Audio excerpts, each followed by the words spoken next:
Welcome to TNT Trends at Tour Channel. Ayon sa Pep News ngayon, ang pageant runner-up ay nilinaw ang isyu ng harana kay Derek Monasterio. Nagkausap na raw si Binibining Davao de Oro 2026 candidate Sam Oldino at ang kapuso actor na si Derek Monasterio.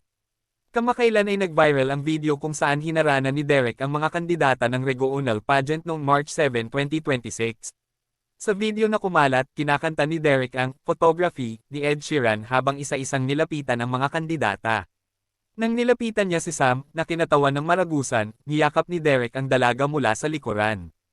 Pagkatapos ng pageant, ibinahagi ni Sam sa social media ang kanyang saloobin tungkol sa insident. Inamin ng aspiring beauty queen na hindi siya naging komportable sa sitwasyon pero nanatili siyang professional. Mensahe ni Sam sa pinaghalong Tagalog at Bisaya, "Not gonna lie, uncomfortable na ko ana gaby pero the show must go on. Professional lang talaga. Okay ra ko guys, thank you sa inyo lahat."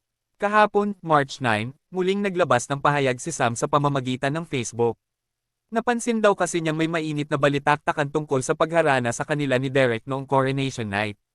Ipinaliwanag din niya kung bakit nakahawak siya sa kanyang gown noong sandaling iyon. Saad ni Sam na ilathala bilang lagay, "Hi, Bulawanong adlaw.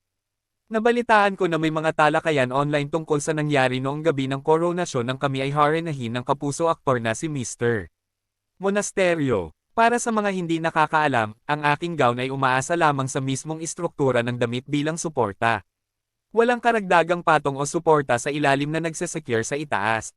Kaya naman maaaring mapansin ninyo na inilagay ko ang aking kamay sa aking baywang noong sandaling iyon para propesyonal at maganda kung mapatawad ang kamay ni Mr. Monasterio habang pinapanatili pa rin ang kahinahunan sa entablado.